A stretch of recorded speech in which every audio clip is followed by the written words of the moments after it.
Everyone, welcome back to grade up with Radhika. This is Radhika और आज का वीडियो का टॉपिक बहुत ही इम्पोर्टेंट है हर 10th स्टैंडर्ड के स्टूडेंट के लिए।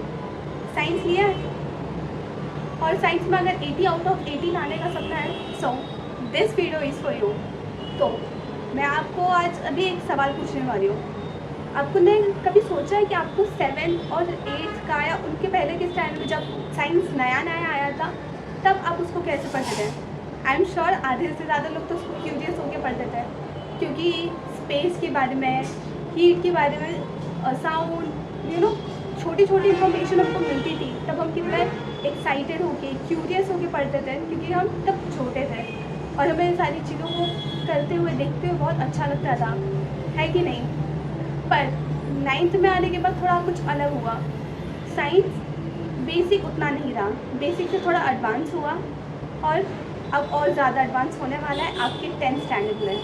यस, अब सबको पता होगा कि 10th में साइंस को 2 पार्ट में डिवाइड कर दिया गया है। पार्ट 1 जिसको हम कहते हैं साइंस 1, जिसमें आपको मिलता है केमिस्ट्री और फिज़िक्स।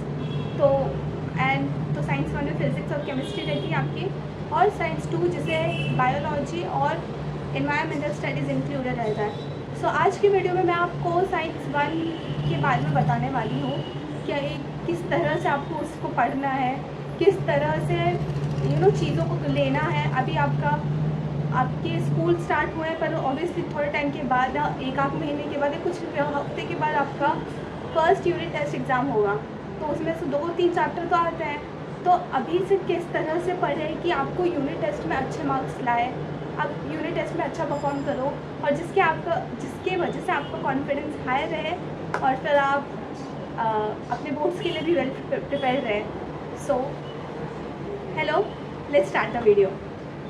तो साइंस 1 में पहले तो अगर आप यूनिट टेस्ट में तो पहले तीन चैप्टर ही लेते हैं मोस्टली।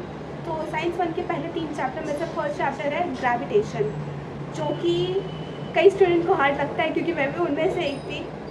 मैं आपको एक चीज़ शेयर करने वाली हूँ, वो भी मेरी, क्योंकि देखो हम लोग नए कुछ भी हमारे पास बुक रहते हैं ना। जब मैंने 10th स्टैंडर्ड की बुक्स खरीदी थी तब मैं बहुत एक्साइटेड थी। मतलब ये था कि बुक्स आ गए तो मैं क्या करती थी, अलग अलग बुक को रीड करती थी। और पहले शायद मैंने साइंस 1 शुरू किया था और उसका ग्रेविटेशन ही पहले शुरू किया था। रीड करी क्योंकि चैप्टर ना कंसेप्ट बहुत है उसमें, तो ऐसा आपको रीड करके समझ में नहीं आया। तो मैंने रीड किया बहुत सारा, मतलब मैंने पूरा एक पैराग्राफ एक करके चीज़ें को रीड किया। फिर धीरे धीरे लगा कि ये चैप्टर इजी नहीं है, तो वो मेरा माइंडसेट बन गया कि ग्रेविटेशन की तरफ वो इजी नहीं है। फिर ट्रस्ट में आपको क्या बताऊँ मुझे वो चैप्टर नहीं भी कुछ ज़्यादा स्कूल में समझा, नहीं मैंने शॉर्ट किसी में नहीं समझा। उसके जो भी थियोरी पार्ट थे ना, वो मैं रट्टा मारती थी मैं एग्ज़ाम के टाइम पर, और तो मेरे को इतना प्रॉब्लम हो रहा था ना। फिर मैंने सोचा जब तक कोई भी चीज़ों का, कोई भी चैप्टर का मेरे को बेसिक अंडरस्टैंडिंग नहीं है, जब तक मेरे को थोड़ा बहुत भी नहीं किया, तो उसको खुद से रीड नहीं करूँगी, क्योंकि खुद से रीड करने जाऊँगी बोर होंगी और मेरा माइंडसेट उस चैप्टर के प्रति बन जाएगा कि वो हार्ड है। ठीक है, ये तो हो गई बेसिक सी बात ग्रेविटेशन के लिए। तो ग्रेविटेशन जैसे चैप्टर में आपको 2-3 चीज़ें बहुत इंपॉर्टेंट रहती है। पहला तो आपको उसकी अंडरस्टैंडिंग होना ज़रूरी है, जो कि मैंने नहीं की थी, वो मैं अभी आपको बता रही हूँ। मैंने उस चैप्टर की अंडरस्टैंडिंग ज़्यादा की नहीं थी, जो भी मेरे को लग रहा था मैं खुद ही स्टडी कर रही थी और फिर मैं खुद ही वीडियोस देख के अपने हिसाब से चीज़ों को करती थी। तो आपको वो नहीं करना। आपको कहते हैं ना, आप अगर स्कूल में से आपको समझ में आ रहा है, क्लास में से समझ में आ रहा है तो वेल एंड गुड, और तभी से कहते हैं ना, आप पढ़ने के बाद, चीज़ों को समझने के बाद उसको फिर रीड करो और फिर चीज़ें आपके लिए ईजी रहेंगी। और दूसरी चीज़ है जो मोस्टली स्टूडेंट करते हैं, पढ़ते वक्त नोट्स नहीं बनाते, क्योंकि उनको लगता है कि यार ठीक है, वैसे भी हम लोग को अपनी बुक कंप्लीट करना है, ये करना है, अब इसमें भी नोट्स बना के मैं अपना टाइम वेस्ट क्यों करूँ, या कैसे बनाऊँ, क्योंकि कई लोगों को तो सही तरीका भी नहीं पता रहता। तो नोट्स बनाने का सही तरीका रहता है, एक रफ बुक लो, चाहे किसी भी सब्जेक्ट की, तो रफ बुक लिया, ठीक है, कोई भी सर, टीचर्स या आप ऑनलाइन देख रहे हो आपको पढ़ा रहे हैं, तो जो भी वो पढ़ा रहे हैं राइट इट डाउन। जितना भी समझ में आ रहा है, जो भी समझ में आ रहा है, अपने भाषा में लिखो उसको। नो मैटर, हिंदी में होना चाहिए, इंग्लिश में होना चाहिए, बड़ा होना चाहिए, छोटा होना चाहिए, कोई नहीं पूछने वाला। ठीक है, वो नोट्स सिर्फ आप पढ़ने वाला ऐसे बनाओ कि जिससे वो आपकी अंडरस्टैंडिंग के लिए अच्छी रहे। ठीक है, फिर नोट्स बनाना, और कई लोग क्योंकि मैं भी ये पहले करती थी, पहले मेरे को भी लगता था बना के ये नहीं है, धीरे धीरे फिर मैंने अपनी गलती से सीखा, मैं खुद फिर बनाने लगी और वो बहुत हेल्प करता है। और कुछ लोग ना नोट्स बनाने के टाइम पे मिस्टेक करते हैं, क्योंकि यहाँ पे अगर समझो वन शॉट देख रहे हैं तो वीडियो चल रही है एंड खुद कितना टेक्स्ट बुक खोले, वीडियो चल रही है और खुद ऐसे लिख के बना रहे हैं। और लिख भी क्या रहे पता है, सेंटीमीटर अगर फोर्स से मान लो तो सेंटीमीटर फोर्स की जितने भी लाइन टेक्स्ट बुक में है तो एज इट इज़ वो अपने नोटबुक में लिख रहे हैं। और कैलकुलस लोग कितना है वो पूरा लिख रहे हैं, फ्री फॉल क्या है वो पूरा लिख रहे हैं। सो नोट्स किस बात का है ये तो आप पूरा टेक्स्ट बुक ही से ये लिख रहे हो, तो इससे अच्छा लिखो ही मत। तो रिविजन मतलब नोट्स बनाने का सही तरीका वो होता है जो आप पूरे चैप्टर का नोट्स 2 या 3 पेज मिनिमल बस उतने में बना के ख़त्म करो, वो ठीक है। क्योंकि उसमें आपकी अंडरस्टैंडिंग होनी चाहिए ना। अगर आप ये नोट्स नहीं बनाओगे तो उसकी मैं बताती हूँ उससे आपको क्या डिसएडवांटेज होगा। समझो मैं आपने ग्रेविटेशन समझा, ठीक है, अच्छा है, स्टार्टिंग का आपने किया, फिर उसके बाद आप सोचो फिर आपको याद नहीं आ रहा, क्योंकि ऐसा होता है हर चैप्टर रहता है ना स्कूल में, ऐसा जब तक हमारे सामने वो इन्फॉर्मेशन रहती है हमें लगता है कि बहुत ईजी, ठीक है कर लेंगे, वैसा वाला चैप्टर है। जैसे बुक बंद किया खुद सोचने पे आए क्या था नहीं रहता यार। तो इसीलिए बार बार फिर वीडियो जाके 2-2 घंटे की वीडियो देखना तो वो हार्ड वर्क है। तो इससे अच्छा वीडियो देखते हो, जो भी वो ट्यूटर आपको मेन पॉइंट बता रहे हैं उसी वक्त लिखो, जहाँ पे भी वो मेन पॉइंट लिख के रखो, अपने लैंग्वेज में लिखो, शॉर्टली लिखो, 2-3 पेज लिखो, इनफ पूरा चैप्टर का रिविजन, ताकि अगर आपको कहते ना आपके दिमाग से निकले कि क्या था उसमें, तो बुक खोलो 2-3 बार करो, ठीक है, रिविजन किया, तब आपको पता चले कि अच्छा ये है इस चैप्टर में। क्योंकि आपके नोट्स ना आपसे बेटर कोई नहीं जानता, चाहे वो उस मोमेंट पे आपको नहीं पता चले, पर बाद में कहते ना आपको लगता है कि हाँ, क्योंकि वो आप ही खुद ने बना, किसी का देख के लिखा थोड़ी मैं, ठीक है, आपने आपकी लैंग्वेज है, 1-2 बार करोगे तो आपको चीज़ें जल्दी क्लिक होंगी, ठीक है। तो ग्रेविटेशन चैप्टर में जैसे मैं 2-3 चैप्टर है तो मैं पहले ग्रेविटेशन का मैंने बता दिया आपको। जैसे कि कहते हैं ना पहले से उसकी रीडिंग नहीं करनी, अगर आपको एक्सप्लेनेशन है, चीज़ समझ में आ रही है तो तब उसकी आप रीडिंग करो। दूसरी चीज़, अगर जहाँ से भी देख रहे हो उसके नोट्स बनाओ, सही तरीके से नोट्स बनाओ, कहते हैं ना 2-3 पेजेस के अंदर आ जाना चाहिए, डेफिनेशन लिखो सबका और बस मेन। और अगर आपने अगर आप नोट्स नहीं बनाते तो उसका एक और डिसएडवांटेज है, आपका 2-3 घंटा वापस से आप जाओगे वीडियो देखने, वो वेस्ट होगा। फिर क्या पता फिर वापस एग्ज़ाम के टाइम पे नहीं समझा तो 2-2 घंटे का वीडियो देखने से अच्छा आपने 3 पेजेस का जो आपने नोट्स बनाया 15-20 मिनट में रिविजन करो, तो इसको हम स्मार्ट स्टडी कहते हैं, जो कि ग्रेविटेशन चैप्टर में अप्लाई होती है, क्योंकि इसको थोड़ा टफ चैप्टर माना जाता है। और मेरे को पर्सनली थोड़ा टफ लगता था, एंड हम लोग के साथ क्योंकि मैंने गलत ट्रिक फॉलो कर ली थी इसके लिए, ठीक है। ग्रेविटेशन डन, कैसे करना है समझा। अब now second chapter which is periodic table and classification.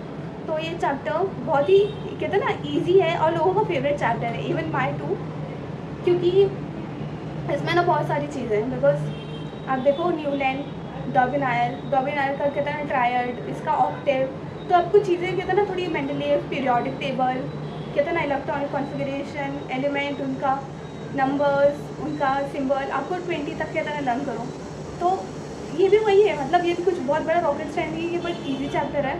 तो कोशिश करो कहते ना सारे साइंटिस्ट ने जो भी उन्होंने कहते ना थियोरी बताई थी, तो वो थियोरी डॉबिनायर ने क्या बताया था, ट्रायड, और न्यूलैंड ने ऑक्टेव, मेंडलीव पीरियोडिक टेबल, फिर मॉडर्न पीरियोडिक टेबल, बहुत सारी चीज़ें आई कब गई, इसके प्रति क्या साइंटिस्ट था, तो वो सब करो, क्योंकि एग्ज़ाम में बहुत ज़्यादा पूछने के चांसेस है, तो वो बहुत इंपॉर्टेंट चीज़ है, तो उसको मत ये स्किप करो। उसे पढ़ने का तरीका भी वही है सेम, आप कहते हैं ना वीडियोस देखो, फटफट नोट बनाओ। नोट्स बनाना सही तरीका, इसलिए तो मैंने स्टार्टिंग में बोला पूरा कॉपी नहीं करना है, जो भी बताएंगे ठीक है। डॉबिनायर से रिलेटेड क्या है, ट्रायड, न्यूलैंड, ऑक्टेव, कब निकाला था, कैसे निकाला था, तो एक एक सीक्वेंस निकालो, एक एक 2-2 वर्ड, इतना कि आपको समझ में आ जाए। तो वो भी ऐसे ही वीडियो देखो या क्लासेस में जा रहे हो तो उसी वक्त लिखो, और उसके कहते हैं ना फिर आप एक्सरसाइज में कहते हैं ना atomic radius goes on increasing decreasing, तो बहुत सारे ऐसे हैं मेटेलिक कैरेक्टर्स, तो ऐसे क्वेश्चन ना हर साल बनते हैं और देखने को मिलता है हमको एग्ज़ाम में। तो इन सारी कहते हैं ना चीज़ों पे आपकी पकड़ अच्छे से होनी चाहिए। और पीरियोडिक टेबल जैसे चैप्टर इजी है, बट उनमें कहते हैं ना सारे आपको चीज़ों के, साइंटिस्ट के, उन्होंने कब क्या लॉन्च किया था वो सब, और एलिमेंट्स याद करना, कब कौन से ग्रुप में आता है, तो उसको भी याद करने की बहुत सारी ट्रिक, अगर आप यूट्यूब पे कहीं भी जाओगे तो बहुत सारी ट्रिक्स अवेलेबल है, तो देखो, याद करो। तो ये हो गया पीरियोडिक क्लासिफिकेशन। और थर्ड चैप्टर है chemical equation and reaction, right? हाँ, थर्ड ये सॉरी, क्योंकि मेरे को 10 डे थोड़ा टाइम हो गया है, बट स्टिल मैंने याद किया आपके लिए, सब मैंने रिविजन करके रखा है। तो थर्ड चैप्टर है केमिकल इक्वेशन एंड रिएक्शन। तो उसमें बहुत सारी चीज़ें, method of writing chemical equation, कहते हैं ना राइट साइड में ये आएगा, राइट साइड के नीचे कहते हैं ना सिंबल के नीचे आपको उसका पूरा नाम भी लिखना रहता है। जैसे कैल्शियम है तो कैल्शियम, फिर उसका कहते हैं ना सिंबल के नीचे उसका पूरा नंबर लिखना रहता है। फिर इस तरफ कहते हैं ना रिएक्शन फॉर्म, रिएक्टेंट, और इसमें ना बहुत सारी चीज़ें हैं, जैसे combination reaction, decomposition reaction, displacement, double displacement, redox, endothermic, exothermic, बहुत सारी चीज़ें हैं। पर ना ये बहुत कहते हैं ना रॉकेट साइंस नहीं है, हो जाता है, क्योंकि चीज़ें कॉम्बिनेशन और डिस्प्लेसमेंट, तो शायद कॉम्बिनेशन रिएक्शन और किसी से तो कहते हैं ना उल्टा है, मतलब कॉम्बिनेशन जो है वो उसका किसी का डबल डिस्प्लेसमेंट का किसी का तो ये है, तो दोनों सेम है, इंटर रिलेट करते चीज़ अपने आपस में। आप अगर फोकस से पढ़ते हो, चीज़ों में इंटरेस्ट दोगे, तो things will be so much easier for you. And बस ये 3 चैप्टर है। अगर आपको यूनिट टेस्ट में अच्छे मार्क्स चाहिए और अपने बोर्ड्स में भी आपको कॉन्फिडेंट रहना है, सो स्टार्टिंग से मैंने तो आपके अभी 3 चैप्टर कवर करिए, जो कि आपके मोस्टली कहते हैं ना यूनिट टेस्ट में, क्योंकि हम लोग के स्कूल में क्लासेस में 3 चैप्टर के यूनिट टेस्ट होते हैं, तो मैंने आपको ये बता दिया। अब मैं बस ये सोच रही हूँ कि ऐसे ही मैं साइंस 2 के लिए, मैथ्स 1 और ऐसे सब के लिए वीडियोस बनाऊँ, जो कि अभी मैं सब आपको नहीं बताऊँगी। ये तो मैं पहले सोचा था कि साइंस 2 का भी बता दूँ, नहीं तो फिर और वीडियो लंबी हो जाएगी और फिर वीडियो का लेंथ देख के आप फिर नहीं देखोगे, और इसलिए साइंस 2 का मैं नेक्स्ट वीडियो में कवर करूँगी। और बस आज के लिए इतना ही, और बताओ कैसा लग रहा वीडियो, अपने सजेशंस, अपने राय जो भी है कमेंट सेक्शन में लिखिए। और आपको वीडियो कैसा लगा, आपको चीज़ें समझी, क्या क्या चीज़ें ने आपको हेल्पफुल है, आप क्या क्या चीज़ें आपको हेल्पफुल की, तो वो सब मेरे को प्लीज़ बताओ कमेंट सेक्शन में। और चैनल पे नए हो तो लाइक, सब्सक्राइब और शेयर करना बिल्कुल मत भूलो। And follow grade up with Radhika for more study tips. Till then keep growing.